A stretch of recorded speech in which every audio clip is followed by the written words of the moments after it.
but I wanted to get your thoughts on Sturgill Simpson. Joe and I, we listened to "Wait for the Sky." I didn't want to do any new records or anything, so I just figured I'd go back to "Wait for the Sky" since we've heard that one before.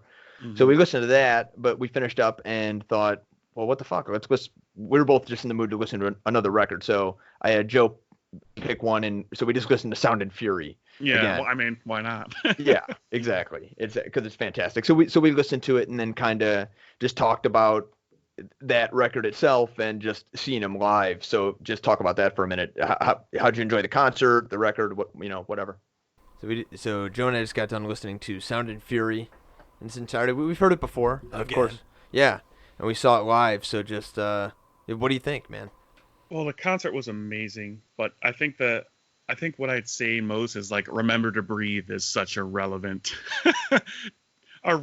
track title as it pertains to the concert. I don't remember if he actually played that song, but he did. He was shredding the entire concert. He was basically shredding, and there was a lot of changes in tempo from the record, and I kind of appreciated that. Like you said, I think before, I was looking forward to hearing a record in its entirety, but at the same time, just he kept us on our toes with all the tempo changes and the change in order of the songs.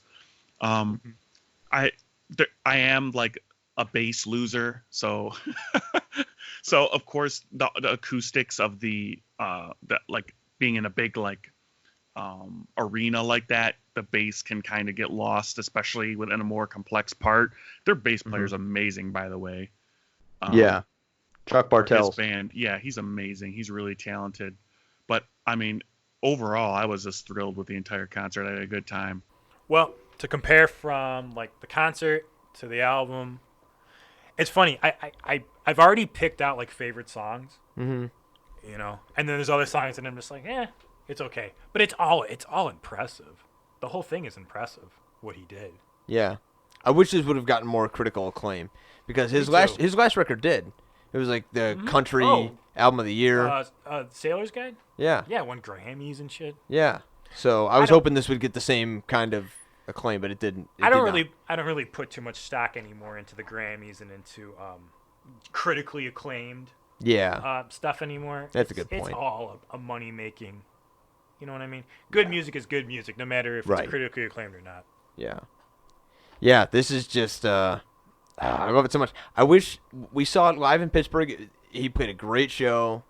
It was amazing. I wish he would have played the album in order. We were the first show that they did not play the album in order. They just played a set where they were mixed in, which is what a normal artist would do, by the way. But it was bittersweet to me because it started off with "The Best Clockmaker on Mars." Yeah, which is my favorite song on the album. So I'm not gonna be like, oh, that sucks. Right. So I was very bittersweet, but yeah, it was. But all in all, it was a great. It was probably one of the best, if not the best concert I've ever been to.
Yeah, I'm trying to think. Oh, what Joe and I were talking about is just like the stink face that you make during a crazy intense guitar part like that. Yeah. You had to make that face every song, pretty much. So that's what you're almost sore after is what I told Joe.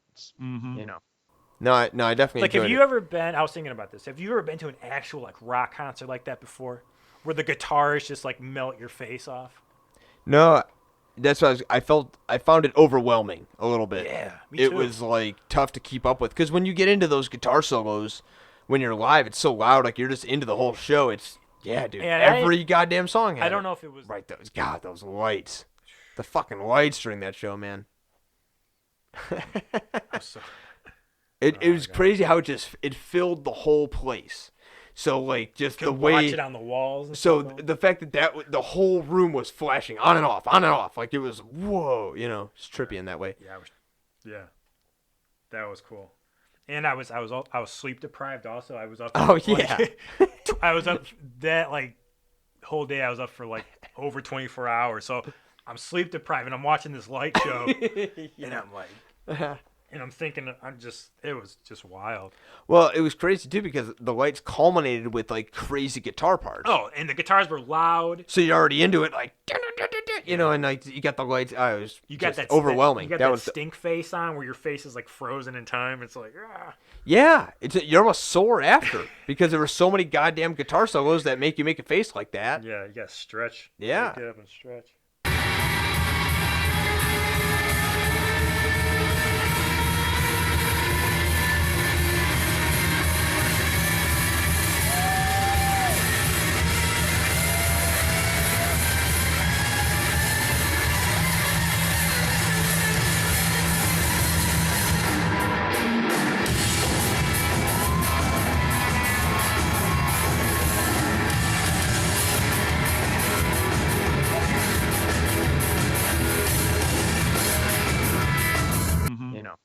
But the lights. Talk about the lights. Yeah, that was trippy. I mean, that was first of all, the entire stage. I don't remember. I think the stage was all red, like it was glowing red, if I'm not mistaken. And then they all come out in red suits. Yeah. The organ that he's playing on has like red LEDs hanging off of it. So like it was crazy. Just tons of flashing and like lasers everywhere. Like it was pretty awesome.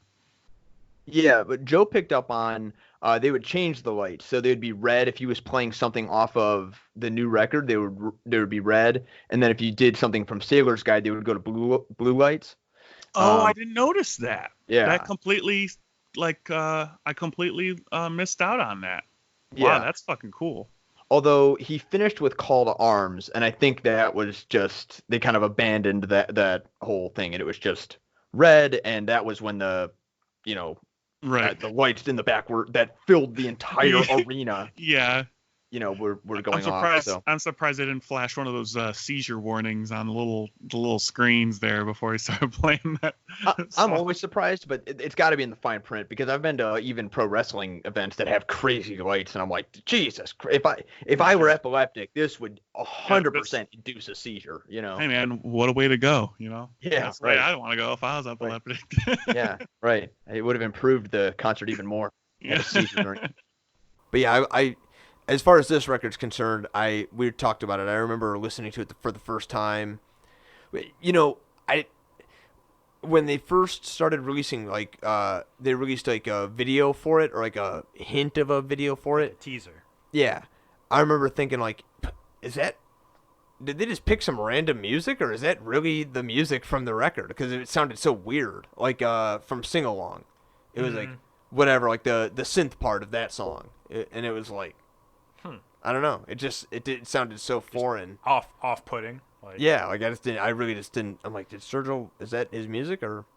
But yeah, that was the first single they released, and I was a huge fan when it came out. So. Yeah, I remember when it came out.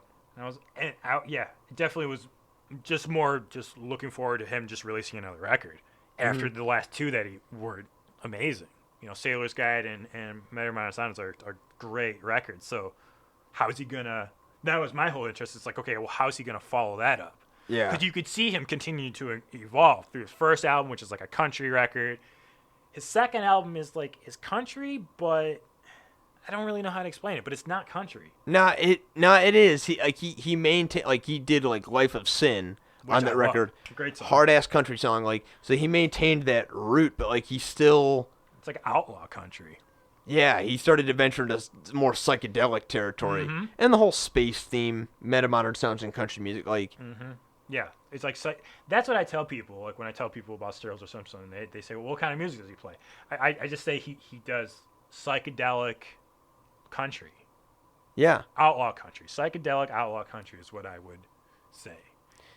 It's funny, Daniel Donato, the guitar player who played with the Wild Feathers for a minute, who like I listened to a little bit, who's trying to do his own thing. He calls it cosmic country. I like what it. Yeah, he's I like playing. it. You know. I like it. So I feel like that's kind of the same thing. But so he did that, but then this is obviously just totally to 10 to 12. Yeah. He just cranks it up with this one. Yeah. The whole production is just cranked up. Yeah, I love it. Like I said, Fastest Horse takes me a minute. It's really harsh on the ears, like, but they end up bringing it together by the end. Like they're fucking jamming on that. I mean, they are the whole time. It gets to a really good groove. Like, yeah, because it's definitely chaos at first. It all kind of harsh, comes together. And then you're trying to focus on the lyrics. Okay, like what is he saying through all these huge guitars? Yeah, it's great. Yeah, and then you get into a really good groove, and that the synth comes back at the end. Yeah, tied it all together. It sounds very simple. It's through the whole record. It sounds very similar to the one on "Remember to Breathe," to me.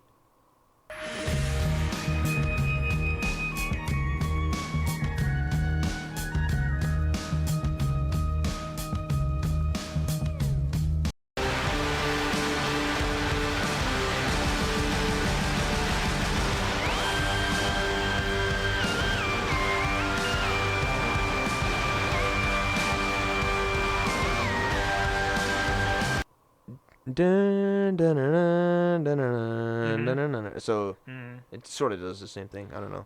Yeah, like that anime, that ninja, not ninja, samurai. Yeah. Kind of sound. If you watch those old like samurai movies. Yeah, which is apparently what they were watching. Or the old like kung fu movies or something like that, like some Bruce Lee shit. Yeah. That's apparently the kind of shit they had on while they were recording the record. Oh, really? So they had it up, yeah. But so just go back to just the record itself for a minute. Just what are your thoughts on that in terms of what I thought about a little bit is I love the record. Okay, I thought it was amazing, but I think we commented on the fact that a lot of people left during that show. Do you think they were there do you think there's country people that don't like this record at all, and just what do you think of it? I can't speak to that. I have a hunch that I'll speak to it. I'm going to say I'm not going to speak to it and then speak to it. I have a hunch that it just wasn't people's cup of tea, I guess. It was so different. It was almost like alternative country, if that's a thing, like with all that synth keyboard and just these weird musical breaks that I guess you wouldn't even call. It was definitely more like you said before, like a rock album more than a country album, I'd say. A lot of influences we keep saying from the Cars and stuff like that. Like super prevalent. But yeah, I don't think it was so much that it wasn't their cup of tea. I think they might have been there for what's his name? Tyler Childers. Yeah, Tyler Childers. I think they might have been there because he's pretty popular. He's very good, by the way. I'm a huge fan. Yeah. But I think maybe just a lot of people were mainly just here to. You could hear in kind of the chatter of a lot of the people who were attending that they were there. Like I remember one guy saying, "I'm only here to see Tyler. Like I don't even know who this other guy is." So it might just be a matter of. Which is weird because didn't he win like a Grammy for like best country album one year? Sailor's Guide was that, and I don't even think that was really a country record.